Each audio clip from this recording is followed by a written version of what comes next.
speaking. And this year they did crown, actually there were first, second, and third were all women. That's the first that's ever happened. So what we're going to do in this club, and what the entire world is going to be doing now, is they're going to be setting themselves up for the next competition that's going to go all the way to, I don't know where it is. Where is it? Denver? Somewhere? Something like that? And in this club, we have a couple of people that are going to start on that journey to get to that lofty position, hopefully. And what I'm here to do today is to shed some light on that competition. Not to mention there is a Tall Tales contest too, but I won't be talking too much about that one right now. But at this point, around the world, there are probably 20,000, maybe 25,000 people getting ready to enter this contest. Sierra, Wow. serious? And some of them enter thinking, that could be me. But the reality of the situation is, out of that 25,000, there's only going to be one. And so along that journey, there are so many mindsets that should be taken care of to ensure that not only you win from the process, but that your audience wins from the process as well.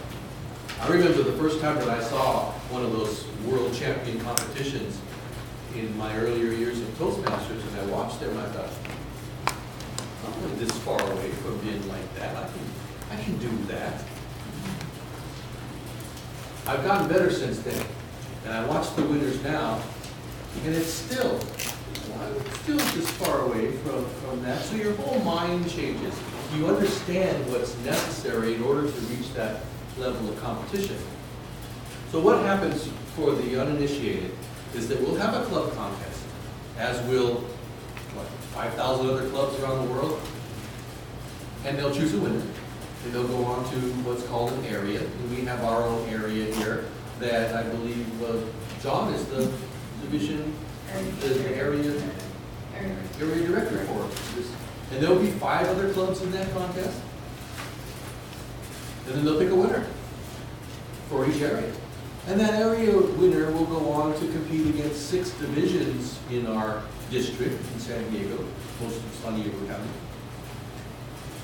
And then from that point, they'll get together at our district conference, and they'll choose a winner.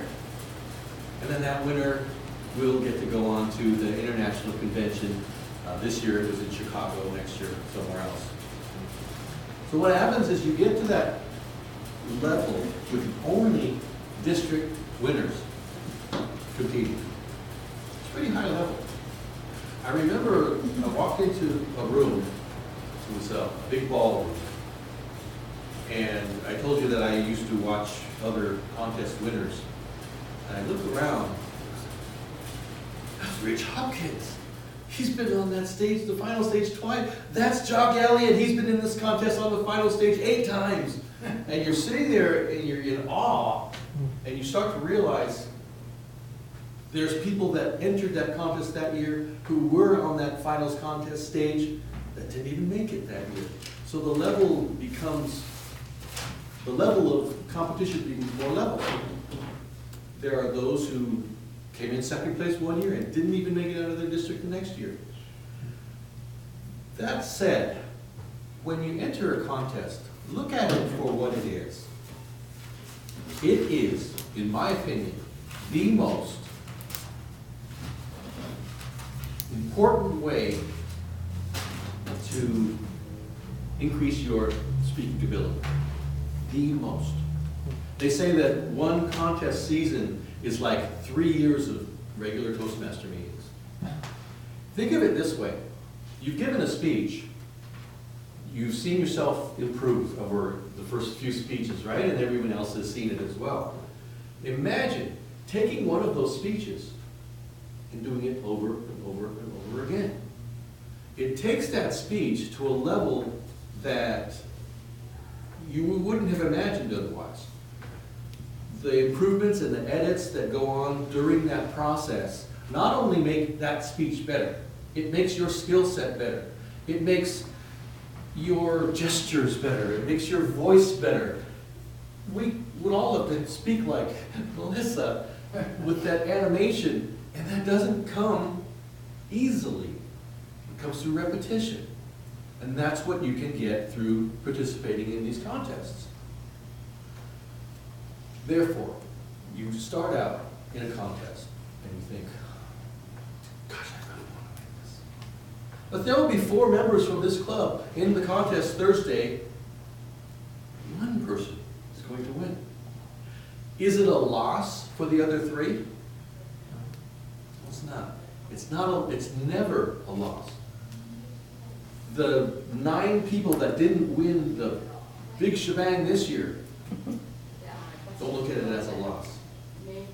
Because what they've done through that process is they have become a spectacular speaker, and they have no doubt changed the lives of hundreds along the way. Because each time you give your message, there is someone in that audience who is going to think, feel, act, do something differently because of the words that you said. And that's a win.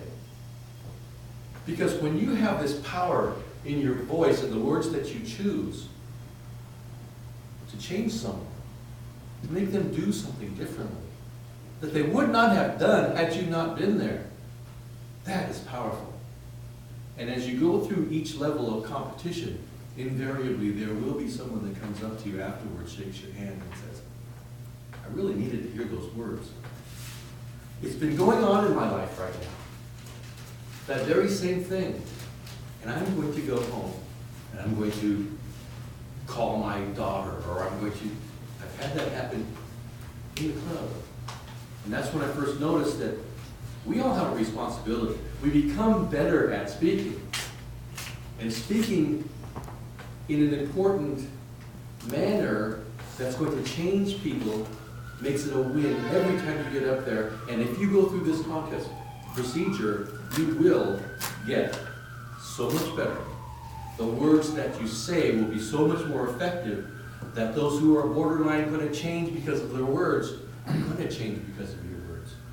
And it's a feeling that trumps carrying any trophy that says first place. It makes your life and your time in Toastmasters worth the effort.